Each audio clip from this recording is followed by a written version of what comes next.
Hey there, folks. You're listening to WCB, the underground sound of Emerson College. How y'all doing today? Welcome to Technically Not Experts. I'm Elliot Kelton. And I'm Daryn Snyderwind. And here at Technically Not Experts, we talk about our hyperfixations that we are so passionate about and explain to the other person. I wasn't ready for you to do that, voice. So passionate. Make the other person who has no knowledge of it. Well, we are technically not experts. We are for all intents and purposes. But not legally. Okay. So today I'm going to be presenting a topic. What's the topic? Star Wars! Oh, wow. I've never seen it. I know you've never seen it. That's the point of the show. So what do you know about Star Wars, Elliot, since you've never seen it before? Like any of the movies? Okay. So there's this dude, Luke Skywalker, and he's living on like a desert planet island thingy named Tattoo something. Tatooine. Sure. And and like he's a farmer and like his life sucks and he's just bored all the time. And then like these hot people like come over and they're like, hey, you wanna fight against like the bad guys? And he was like, I've got a lot of FOMO, but I'm also like really scared of dying. But like, you know what? Sure. And then he gets like a blue lightsaber and then he has to fight Darth Vader, who in my mind is the same person as Voldemort. Like I know like they're different, but like they just like there's just a feeling there. Why do you think they're the same? Because they're both like Nazis in their own universe? Yeah, basically. Okay. And also because I was never into either of those like things, never into Star Wars, never into Do I have to explain Harry Potter to you? You're gonna have to explain Harry Potter. God damn it. And then like he seems to like be like kind of into his sister, which seems weird.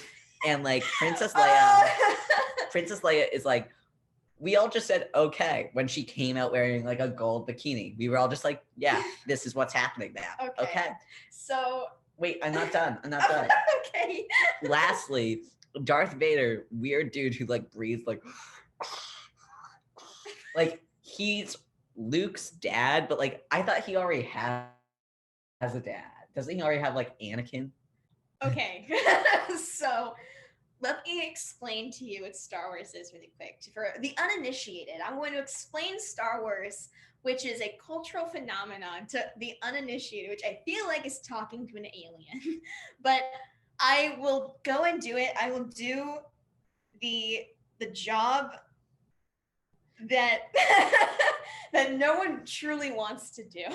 I think I nailed it. So I mean, you hit a lot of good points. The hot people. Right. You mostly, so I'm going to summarize all the movies to you. Oh, not all the movies, but like, okay, let me just tell you what Star Wars is. So Star Wars is a sci-fi epic space opera media franchise. There's music? Yes. Like it's a musical? No, media franchise. But space opera. Oh no, not like opera like, but opera like the storytelling is an opera. And that like, kind of like, the Odyssey is an epic. It's just like the way that they tell the story. It's like very soapy and stupid, but it's really lovely, and I love the movies. So, so this is an epic space opera media franchise created by George Lucas. It originated as a low-budget labor of love. The first Star Wars movie, just called Star Wars at the time, came out in 1977 and became an instant success. I do remember one more thing. Jim Henson made Yoda. Yes, that is true. Jim Henson made Yoda. So it became a blockbuster hit, marking to many film scholars as the end of the golden age of Hollywood in the 60s and 70s. It was critically acclaimed for its visual effects, which at the time were like groundbreaking, and for its simple hero's journey story being like the heart of the film. Even Roger Ebert, have you heard of Roger Ebert? Not at all. Roger Ebert is like the film critic. He's dead now, but he's like one of the most renowned film critics of all time due to his like very high expectations and very valued opinion. He loved film, and he loved this film. He loved Star Wars, and he called it an out-of-body experience. Well, I mean, like it's out of this world. Well, by that he was So he expressed that he was like delightfully confused over something with such complicated, which like, okay, he was very delighted that he was confused over the fact that this had such little complicated storytelling and seemingly no political agenda, and was still incredibly entertaining to watch. Isn't it about Nazis like Kind of, killing people? but it has like fascistic references, but it's not like outwardly like, oh, these are space Nazis. That imagery more so comes into play later, like especially in the sequel trilogy. But I don't like, people can often like attribute Star Wars with like left-leaning politics, which we can talk about later. But how many Star Wars are there? What do you mean the sequel? Okay, so before we get there, please keep in mind that Star Wars, the first Star Wars, is one of the best films of all time, often listed in the top 100, top 50, and top 25 most important films in history. But how many are there? There's a lot. So its popularity sparked a franchise that is alive and well to this day. There are 3 different movie trilogies that tell the main story of Star Wars. The original trilogy, it started it all. Then the prequel trilogy that came out in the 90s and early 2000s. And then the sequel trilogy that came out in the late 2010s, which ended, I believe, in 2019. And that's the one with like Kylo Ren and like Rey and Poe. Yeah. So like the prequel trilogies tell we'll get there. I'll get there. So there was also spin-off films like Rogue One and a story that was talking about Han Solo, which is called Solo. And there's also spin-off comics, novels, video games, and TV shows. The trilogy of trilogies are labeled as episodes. The original trilogy is considered to be episodes 4 through 6, the prequels 1 through 3, and the sequels 7 through 9. Wait, so it doesn't go in order? No, because the original series trilogy came out in like the 70s and 80s. And then in the 90s and early 2000s, they went back into the lore and like explored the character of Anakin Skywalker in the prequel trilogy.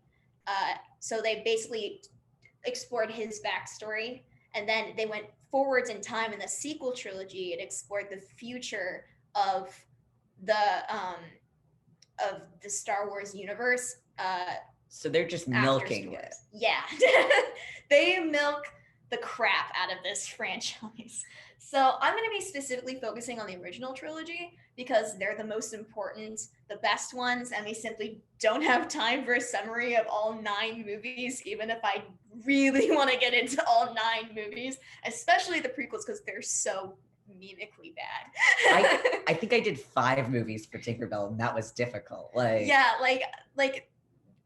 I really have to explain to you what Star Wars is before we get into like the prequels, because they're way more confusing than the originals or the sequels, honestly.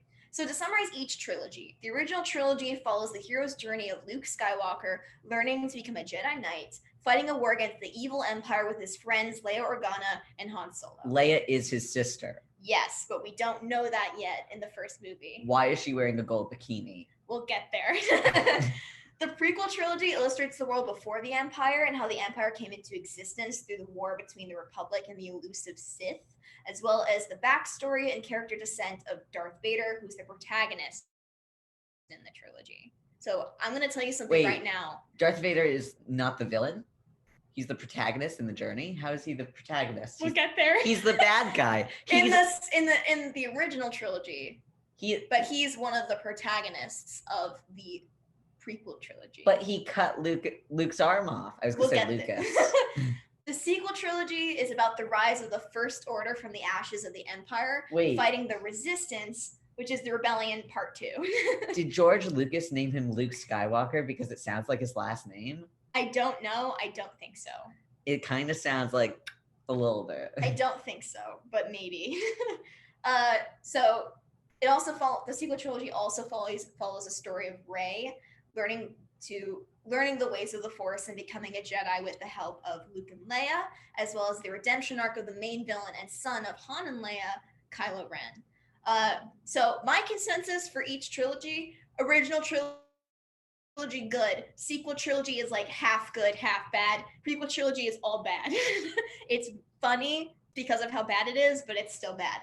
Also, I have a note, not to you, Elliot, but rather to the listeners. Star Wars fanatics, you can be kind of psychotic sometimes. So if I even get one message mansplaining Star Wars to me, or getting pissed off by my explanations, or being at all incelly towards me, I promise you, I will genuinely not care.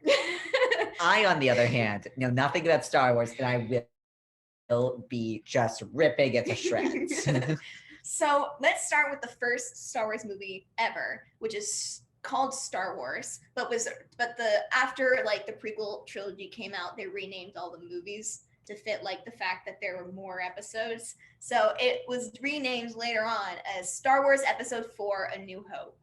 Terribly too long. Yeah, Star Wars I think is way better. So they came out in 1977. So there's a war between the fascistic space government called the Galactic Empire. The Emperor Darth Sidious is the leader of this, and the Rebel Alliance, which is led by Princess/General, I think that's later actually, Princess Leia Organa. The movie opens with a title crawl explaining how the rebels have stolen the plans for the Empire's Death Star, which is a giant spherical space station with the power to destroy whole planets. Why? Because they're evil. There's no reason. Oh, they stole the plans? Why they stole the plans, or why they made the... Why they're evil.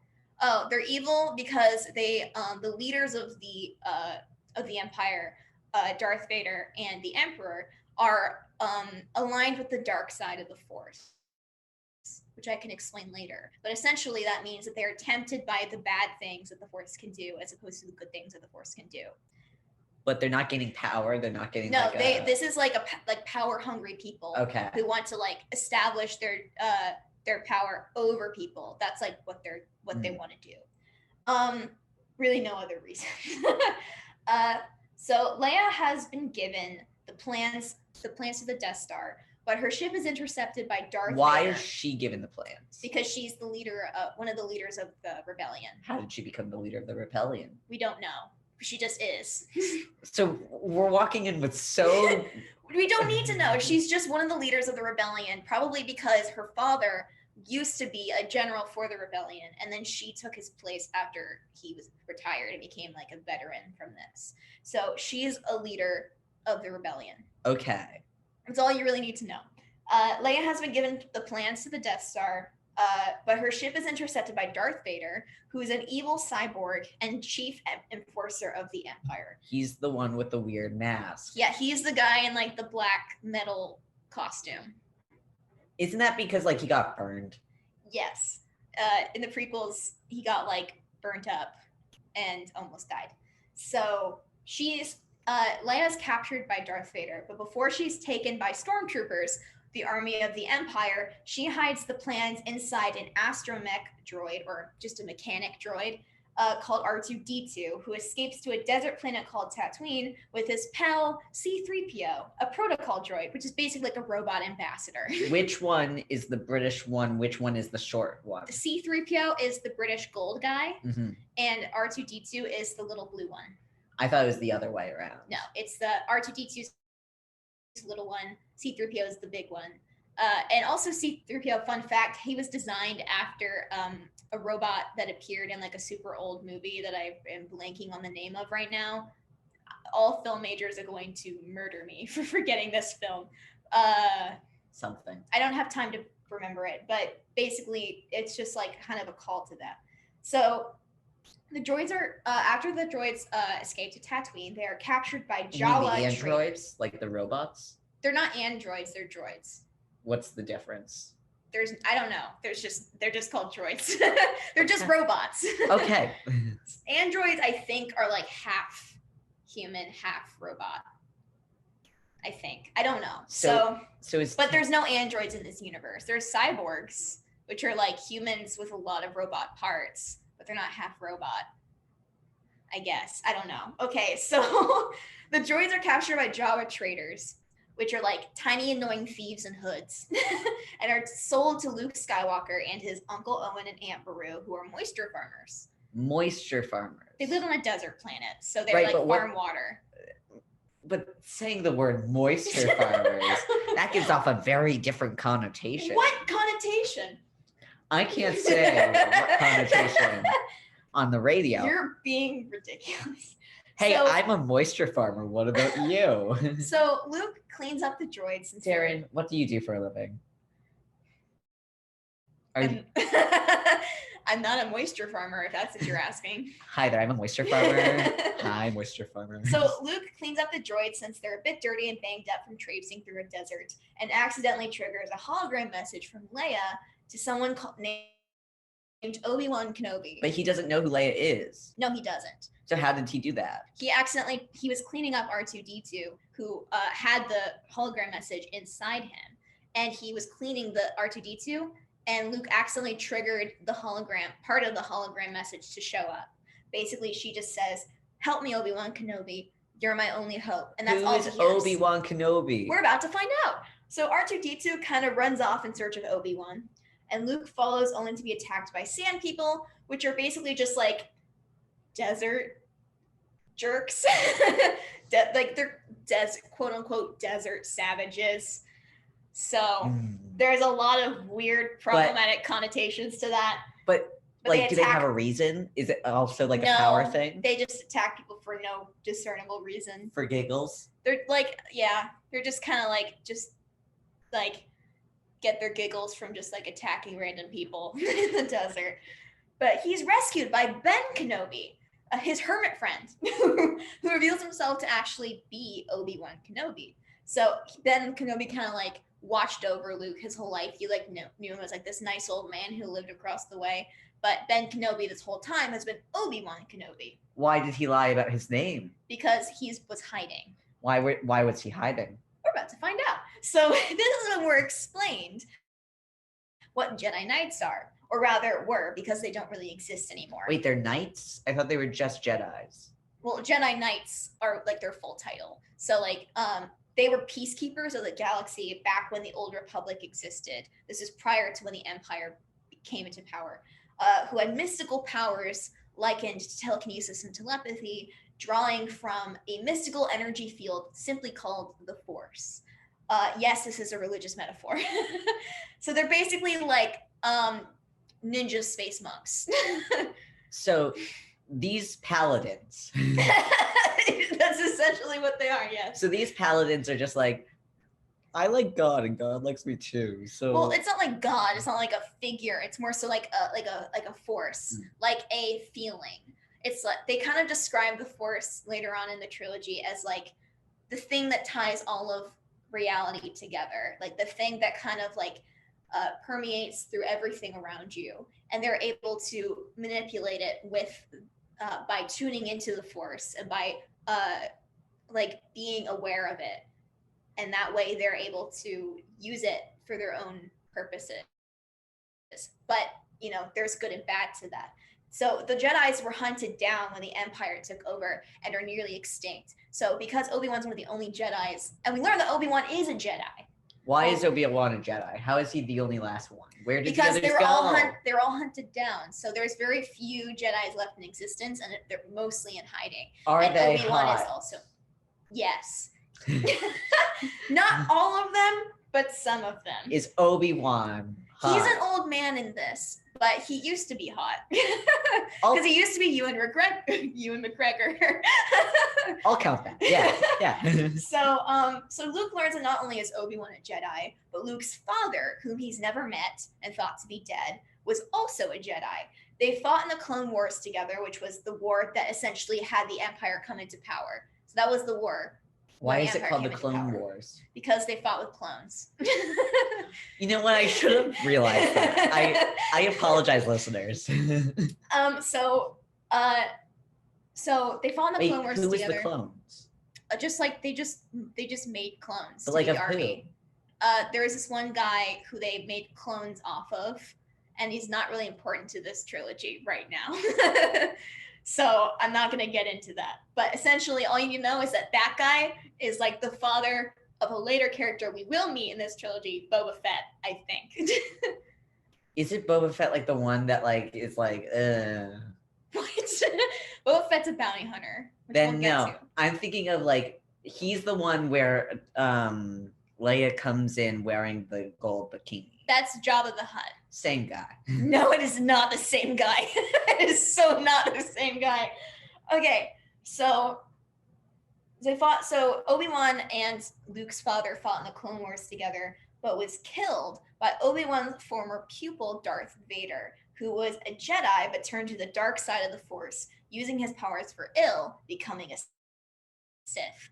So a Sith is basically an evil Jedi. Okay. So there's Jedis who are the good guys, and then Sith who are the bad guys. The Sith don't really exist anymore. They kind of are just Darth Vader and the Emperor. So it's basically just like light paladins versus dark paladins. I'm trying to understand this. Basically, yeah. They both believe in the Force, but the Sith and the people who are on the dark side of the Force use the Force for bad things and bad purposes. They're overwhelmed with power and use it for crappy reasons. Is it bad that like all of the things I'm understanding are about because like specifically I've played D&D and I'm like, oh wait, I get this. You're allowed. You're allowed. Okay. If it makes you understand, then you're allowed. So Obi-Wan then gifts Luke his dad's old lightsaber, which is essentially a laser sword. The blue one. Yes, the blue one. It's the weapon of the Jedi Knights and also technically the weapon of the Sith, but the Sith ones are red because they're evil. So R2-D2 then plays back the full message from Leia to Obi-Wan and Luke, which has Leia begging Obi-Wan to take the Death Star plans, which R2-D2 has, to her home planet Alderaan and give them to her father for analysis. Obi-Wan asks Luke to accompany him. I thought her father is Darth Vader. She's adopted. Ah. So this is her father, her adoptive father. Okay. But she also doesn't know she's adopted yet. Right. So Obi-Wan asks Luke to accompany him and learn the ways of the Force, but Luke says no because he doesn't think he can leave even if he wants to. However, he's kind of low-key forced to go, and he comes home to a burnt house and his aunt and uncle murdered by stormtroopers who are looking for R2 and C-3PO. Stormtroopers are the clones. Technically, yes. They're technically clones at this. They're all. So the Clone Wars happened. They made clones to fight in this war, and then when the Emperor took over, the clones joined him, and now they're stormtroopers. What is the Emperor versus isn't Darth Vader the Emperor? No, the Emperor is a different person. Darth Vader is like an enforcer. The Emperor is like the Emperor. Then why are the Emperor is Darth Vader's master and boss. Then why aren't they just trying to fight the Emperor? Why are they fighting Darth Vader? Because Darth Vader's the one doing all the dirty work. He's the one constantly showing up and doing bad things. The Emperor kind of just is evil and exists. We don't technically meet him until Empire Strikes Back. Which do we know about him? Yes, we do. Okay. So they go to a city called Mos Eisley in search of transport and hire Han Solo, a smuggler working for a monster called Jabba the Hutt, a giant talking slug. This is the guy who you thought was Boba Fett. Yes. So Han Solo has a price on his head due to his debt to Jabba. That's important for later on in this trilogy. They are chased off the planet by stormtroopers, and Han flies it out on his ship, the Millennium Falcon, with his co-pilot and best friend Chewbacca, who's a Wookiee, aka a tall, bear-like creature who speaks and growls, and only Han understands him. Han is Harrison Ford, correct? Yes. So 2 Star Destroyers tried to intercept them, and Star Destroyers are basically Big Daddy Imperial ships carrying all the important people. Big Daddy Yeah, they're the big ones. They're the one having all the generals and people. That's where they all stay on Star Destroyers. They're like the big ships. But they escape by jumping into hyperspace by reaching light speed. Hyperspace is just like empty space. I assumed. Meanwhile, Leia is interrogated by the Death Star commander named Grand Moff Tarkin about where the rebel base is, and he threatens to blow up Alderaan if she doesn't say. That's her home planet. She lies and says Dantooine is where the rebels are. Isn't that where he was from? That's Tatooine. This is Dantooine. Wait, so one guy got a tattoo and named a planet, while a completely different guy who's like, you know what, that sounds like a good name, I'm gonna steal it. Dantooine? It doesn't matter. So they're convinced that she's telling the truth about Dantooine at this point, but they still blow up Alderaan anyway. Sexy. So her home planet is now going to smithereens. So when Luke, Han, and Obi-Wan arrive to Alderaan, all that is left is an asteroid field where the planet used to be, like the remains of the planet.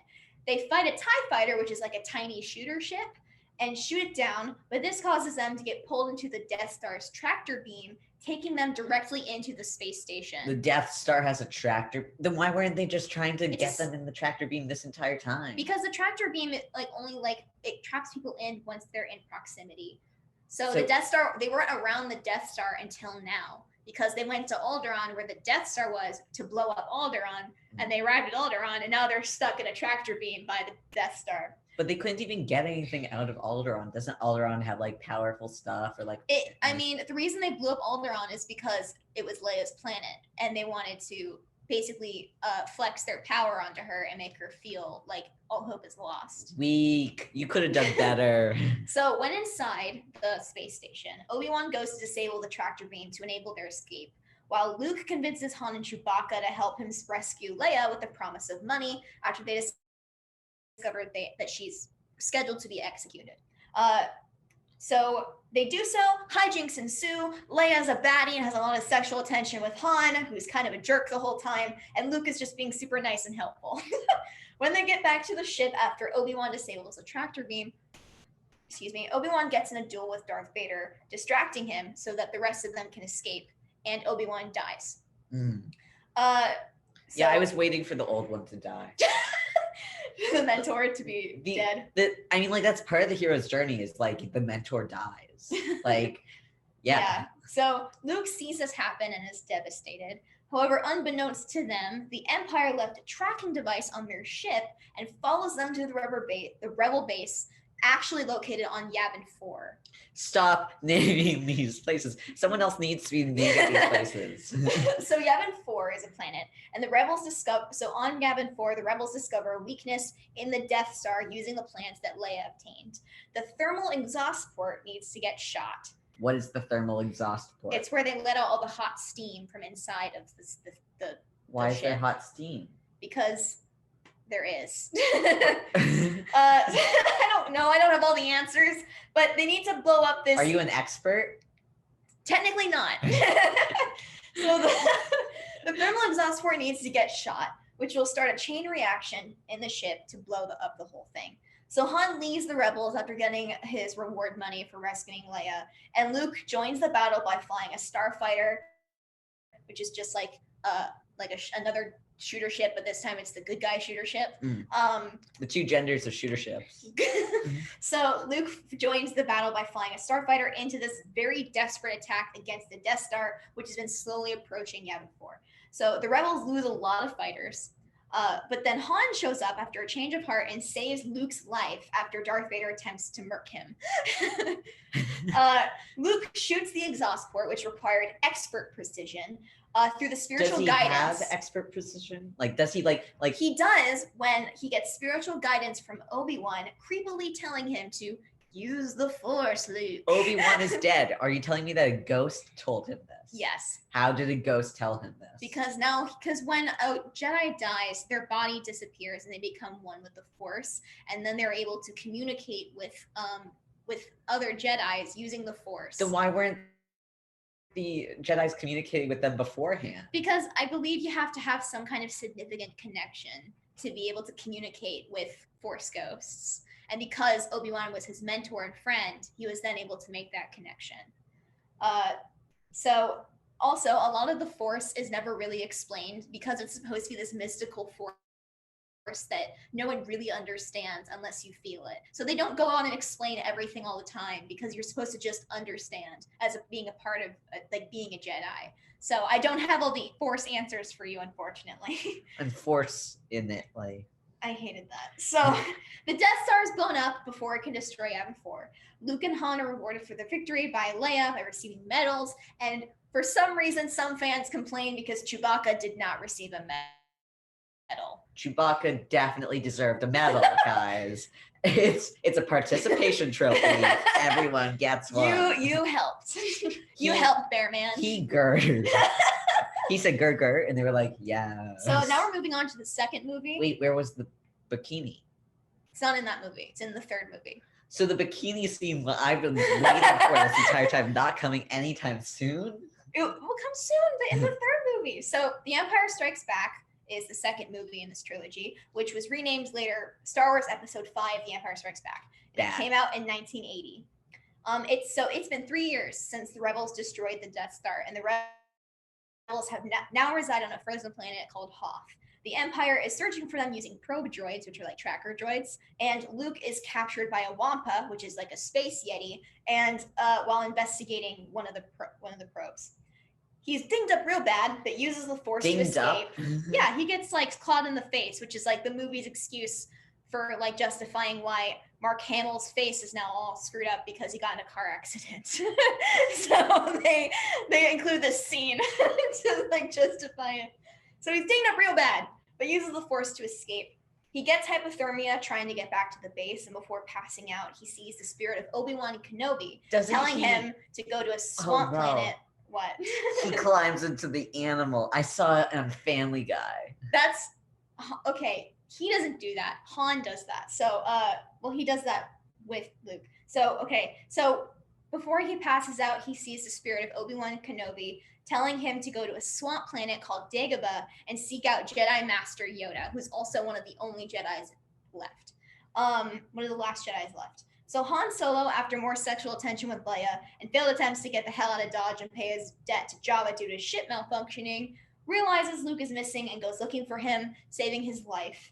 And yes, that's when he cuts open the animal that they ride in on. I don't remember their name, but he like cuts it open with Luke's lightsaber and pushes Luke inside to keep him warm and make sure he doesn't die of hypothermia. Doesn't it smell like real bad? Yeah, like it's just like I thought they smelled bad on the outside. like I just remember I only have Family Guy knowledge of this, but I just remember like also weird moment. After they get back, they're rescued by the rebels and they're taken back to the base in the hospital wing. Leia kisses Luke to get back at Han for being a jerk. No, Leia. Well, they don't know they're siblings yet, to be fair. So what you're saying is I must, before kissing anyone, give a detailed, like, biological... You're like, okay, what's your family tree? Is it a circle? If it's a circle, we're not doing it. So the probe that Luke was investigating alerts the Empire of their location, and they are attacked. So Luke helps in the battle until he and everyone else is forced to evacuate. Leia, Han, Chewbacca, and C-3PO escape on the Millennium Falcon, but this POS's hyperdrive malfunctions, so they can't go into hyperspace. So they hide in an asteroid field. While they attempt to fix the ship, Han and Leia kiss. Why is the hyperdrive malfunctioning? Why do they kiss? They don't know why the hyperdrive is malfunctioning, and they kiss because there's been so much sexual tension between this movie and the last. And they finally just kind of gave in and they kissed. They said legally this couple needs to happen. Yes. Meanwhile, Luke and R2-D2 fly to Dagobah to seek out Yoda, where he crash lands. Luke crash lands, not Yoda. He's been there. So while chilling out on his half-sunken ship, a green goblin-like thing shows up and starts annoying the crap out of him before bringing him to his home. This turns out to be Yoda, who's actually not annoying and was putting on an act the whole time to test Luke. And at first he's unwilling to train Luke until Obi-Wan's ghost intervenes and convinces Yoda to train him. Fun facts about Yoda. So Yoda, as we all know, made by the man, the myth, the legend, Jim Henson. Who you're obsessed with because you love the Muppets. What did Jim Henson also make? The Muppets. He later on went on to try and create a story like almost exactly like Star Wars. The Dark Crystal? The Dark Crystal. I had to watch it for a different radio show that I had. Oh my gosh. Oh my gosh. I only know about the Dark Crystal because of The Odd Ones Out making a video about it. Never watch it. It burned my eyes. I want to watch it because I've seen a lot of like the Dark Crystal memorabilia when I went to a media museum in Queens, and there is there's a Jim Henson exhibit, and there's just all kinds of puppets from all his movies. I fully blame Yoda and like Star Wars for the Dark Crystal happening because he could have just been like, oh yeah, I guess I am a Muppet guy and gotten stuck in his ways. But no, he had to be like, wait, I could do space. Like, so while Luke is playing boot camp with Yoda in a swamp, Leia, Han, and Chewie and C-3PO take refuge in a cloud city of Bespin, run by Han's old quote-unquote friend, Lando Calrissian. Sorry. That's like the one black guy in the series. Yes.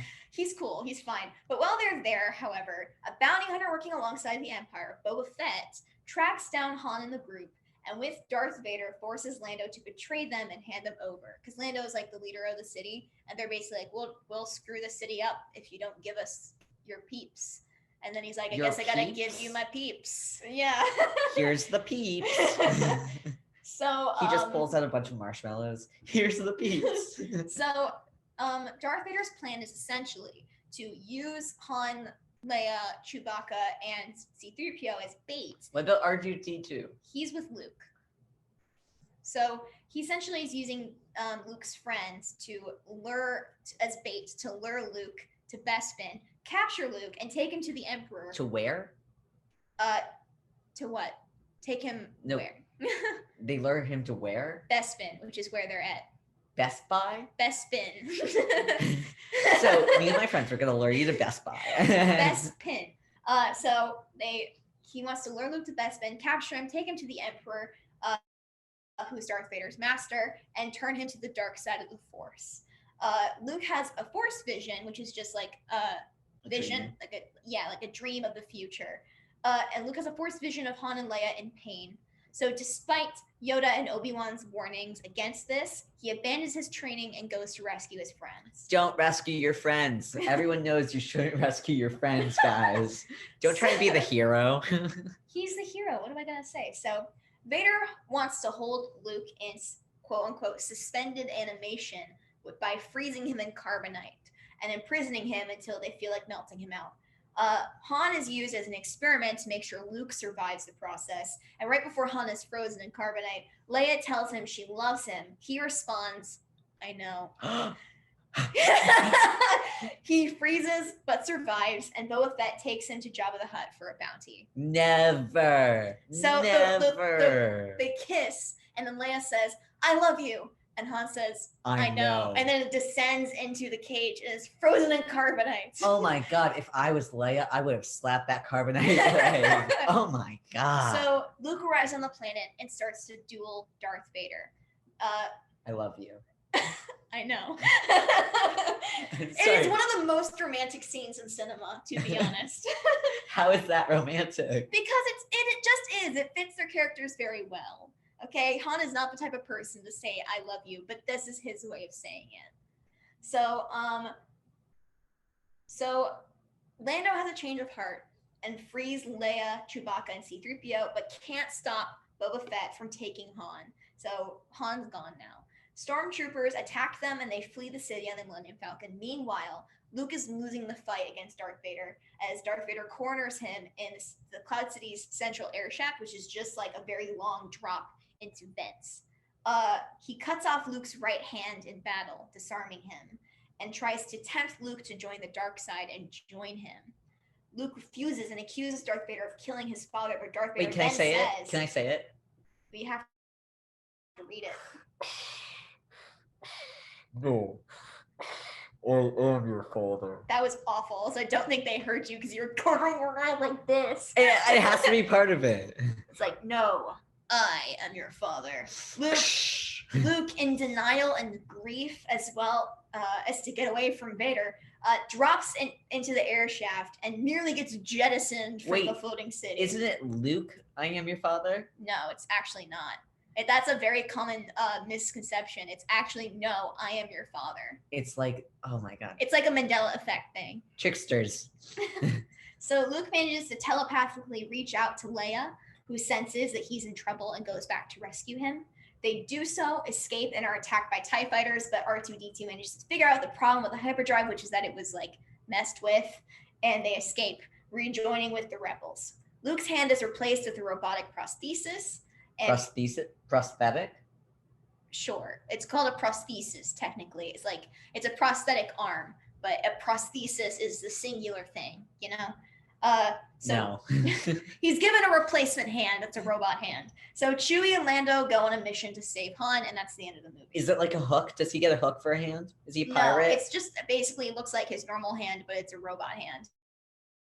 So is it like made like is it like it looks gray? like fake? No, it looks like fake skin. Oh.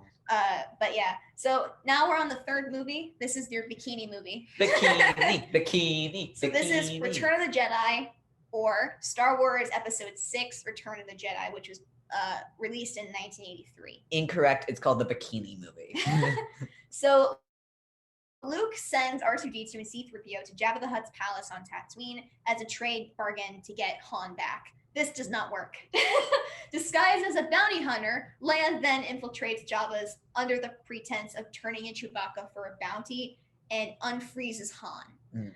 They're caught, however, and Leia is enslaved and put in a metal bikini that nerds everywhere drooled over. Why was she put in a metal bikini? Because Jabba the Hutt's a creep. There's no other reason. Like it wasn't like. No, they just put her in a bikini because Jabba the Hutt's a creep. That also just sounds heavy. Like. I mean. Could you imagine wearing a metal bikini? Could you imagine swimming in metal? Well, she doesn't swim. She's just kind of in chains and is like sitting next to Jabba as like his side piece.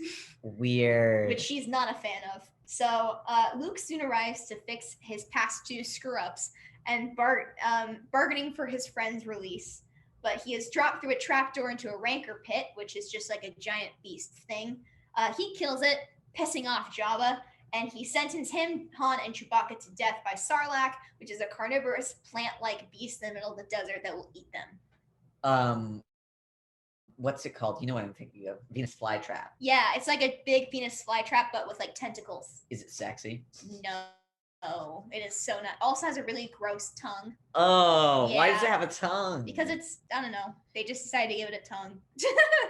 Was it a puppet? Did Jim Henson do this too? It was like a big puppet, so yeah.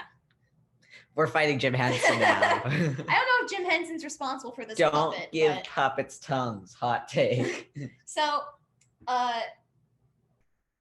they're taken to the Sarlacc plant, and having his new slinky green lightsaber, since it got lost on the Cloud City when his hand got chopped off by Darth Vader, he has a new green lightsaber in R2-D2, and R2-D2 literally shoots it to Luke so he can free himself and his friends. That's cool. They all fight Jabba's men. Boba Fett falls in the Sarlacc's mouth and dies.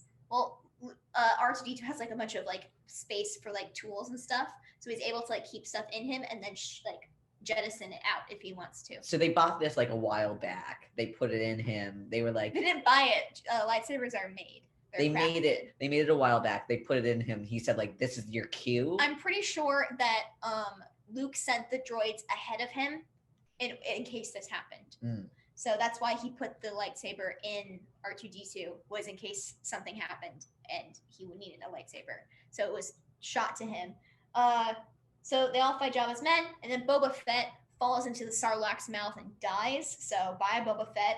And Leia strangles Jabba to death with her chains in a baddie move. Isn't he like huge though? Yeah, like she like jumps behind him, wraps her chains around his neck, and pulls and pulls and pulls until he suffocates and dies. That is awesome. How does she get out of the chains? She R2-D2, after she kills Jabba, R2-D2, who's also on the same like ship as she is, like zaps the chains and like breaks them. Zoop, zoop, so zoop. they destroys Jabba's sail barge, which is where Leia was, and flies off before it explodes. As everyone else meets up with the rebels, Luke returns to Dagobah to complete his training with Yoda, who is dying. Why is Yoda dying? I thought he was like... He's old. But he's chill. He's been chilling for like years. Yeah, but he's like thousands of years old, so he's dying of old age. He's dying of old age now? Like, yes, he's like really old. Sorry, dude. Die of old age later. You can choose. So he confirms for Luke that Darth Vader, formerly Anakin Skywalker, is in fact his father. Gasp noise. So before dying and disappearing, and then he dies and disappears and becomes one with the Force, just like Obi-Wan did. So Obi-Wan's Force ghost then appears again and talks to Luke, explaining to him that Obi-Wan, Leia... go home. Just go home. Just relax. Take a nap, dude. Obi-Wan's Force Ghost then appears again and talks to Luke, explaining to him that Leia is in fact his twin sister. What? Hoot.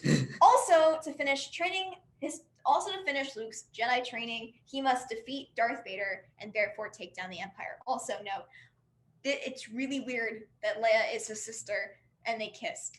There are also like some weird like the romantic tension was always between Leia and Han, but there was like some slight romantic tension between her and Luke in the first movie, and so like this is just weird.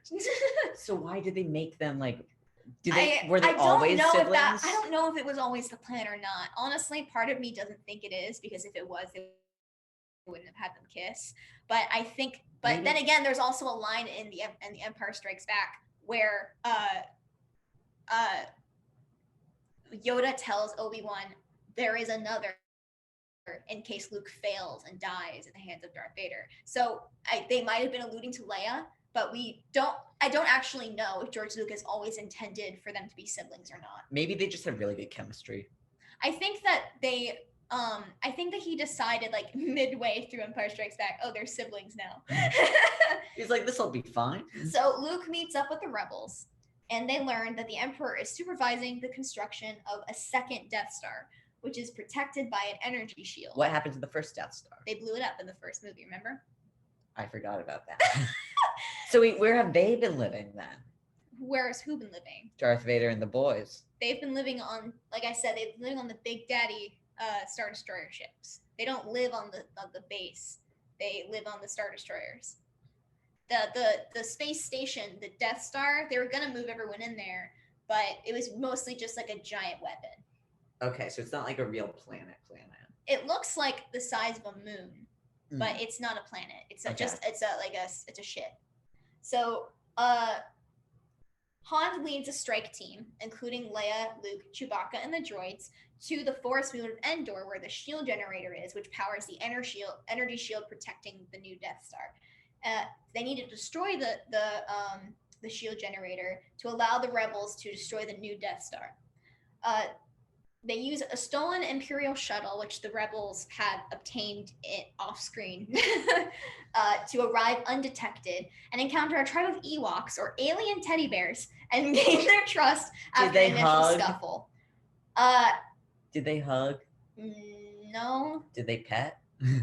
Yeah. Yeah. So, but also gaining the Ewoks' trust, it includes convincing them that C-3PO, the golden robot, is a god.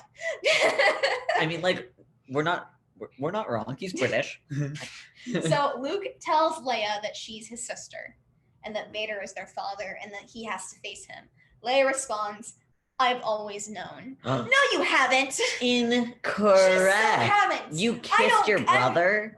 She says that she's always known. Like, she's just like, I know, I think I've always known because of the way that, like, yeah, they've kissed, but it didn't feel right. So I think maybe she was like, I think I've always known that maybe you were my brother. I don't think. Because also keep in mind that Leia's also one with the Force, like, is Force sensitive like Luke. Right, but she had a father. Like, she did not always know. I don't think she always knew, but she says she always knew.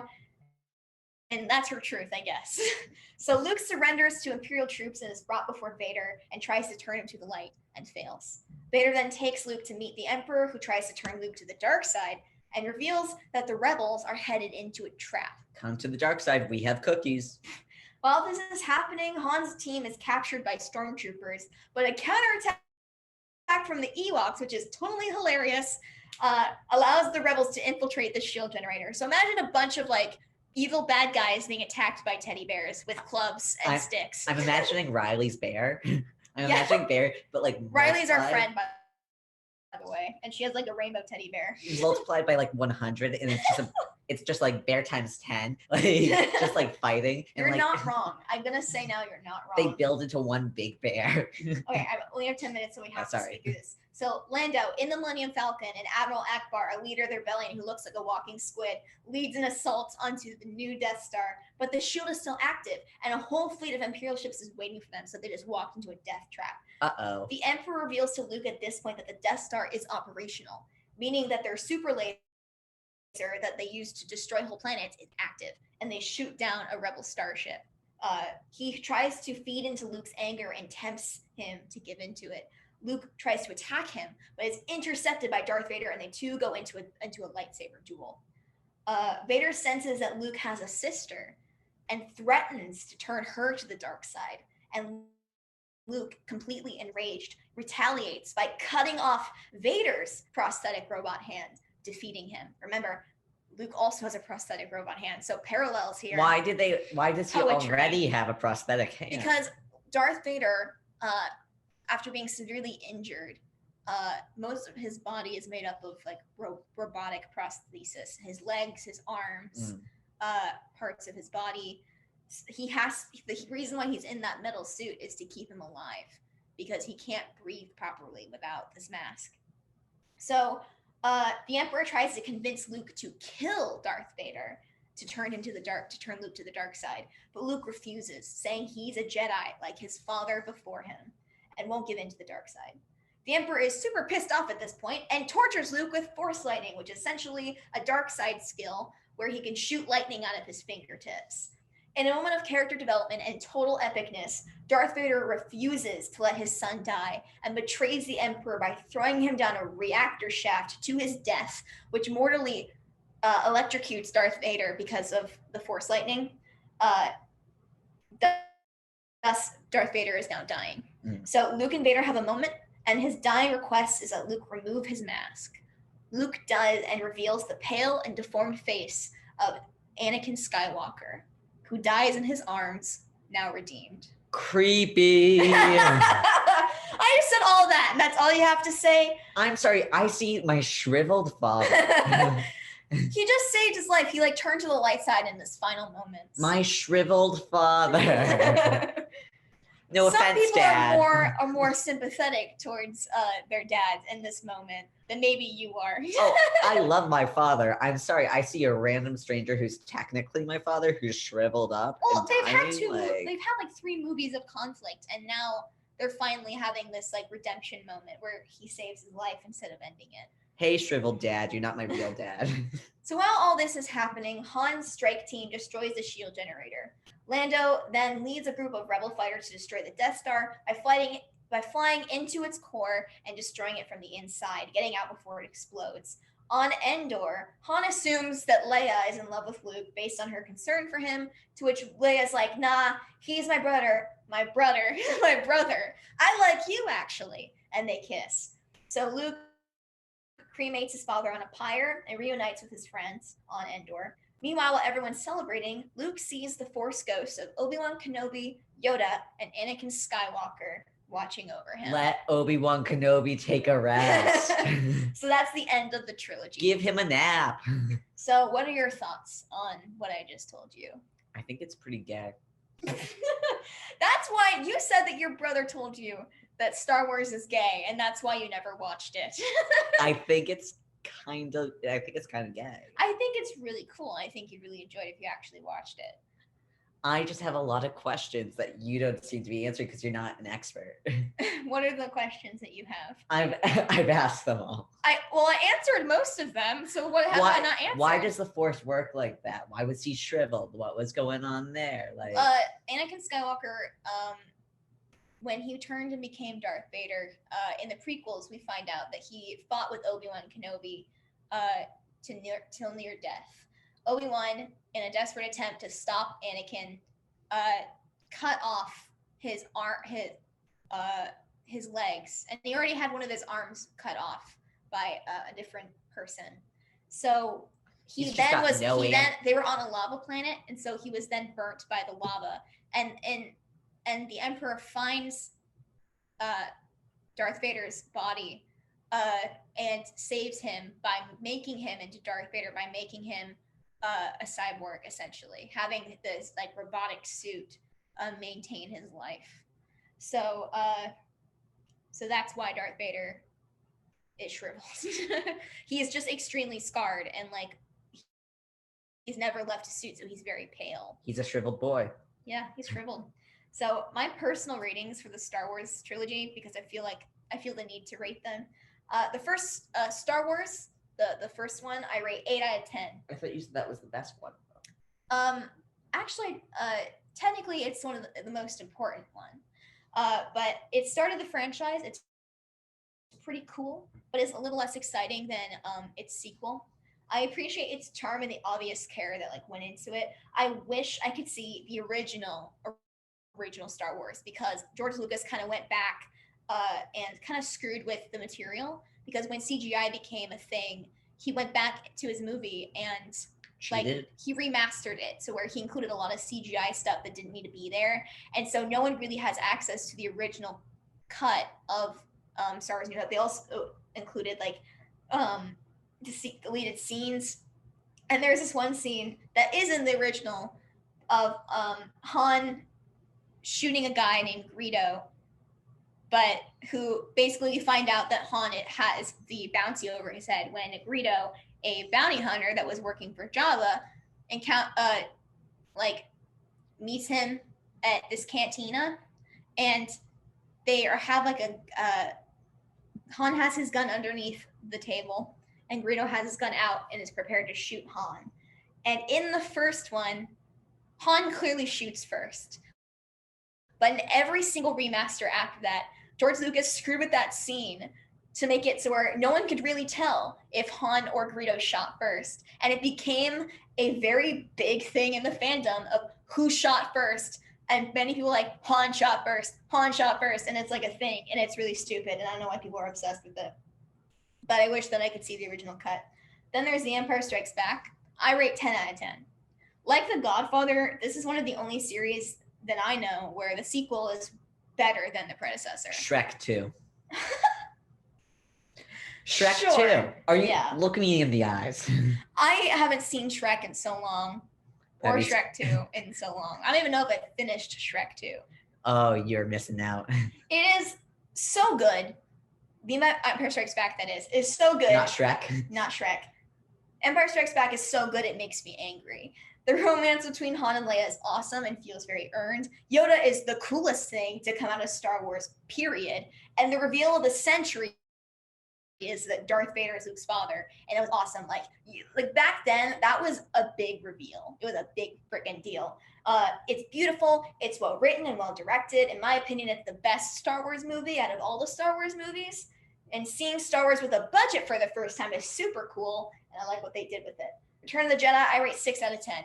Weakest of the original trilogy, in my opinion, specifically with the friggin' space teddy bears fighting the stormtroopers. Incorrect. I am not a fan of the space teddy bears. Space teddy bears. The opening with Jabba is fun, but like kind of dumb and wastes time. However, the face-off between Luke and Darth Vader is like amazing and very well done. And I love Darth Vader's redemption arc in the movie. You're telling me you're not gonna give it an extra point for Leia literally like strangling Jabba the Hutt to death? I did give it an extra point for that. A lot of people, including Harrison Ford, think that Han should have died in the previous film, Empire Strikes Back. I disagree. I like seeing this new, somewhat redeemed Han, but I wish they gave him more to do than just like getting jealous over Luke and Leia's relationship. So my question is to you in our last moments: will you watch Star Wars? Because there's 6 other movies, not including the spin-off ones. I'm so sorry. I get so much excitement from being able to tell people I have never seen Star Wars. I hate that. I truly enjoy like that evilness of it. Okay. And I believe that's all for today, folks. That's all for today. So that's all we've got. Thank you guys so much for listening to our show. Tune in next week to discover if we ever become experts. Make sure to follow us on Instagram at Darynish and at Elliot Kelliot. Also follow our show on Instagram at Technically Not Experts, and also subscribe to our YouTube channel where we put all of the recordings of our shows on there. You'll see the recording of this show and all the previous shows that we've done. It's pretty cool. Yeah. So we'll be back here at Monday at 4 p.m. Eastern Standard Time. Thank you so much for tuning in. Thank you so much for tuning in, and until next time, goodbye. Goodbye.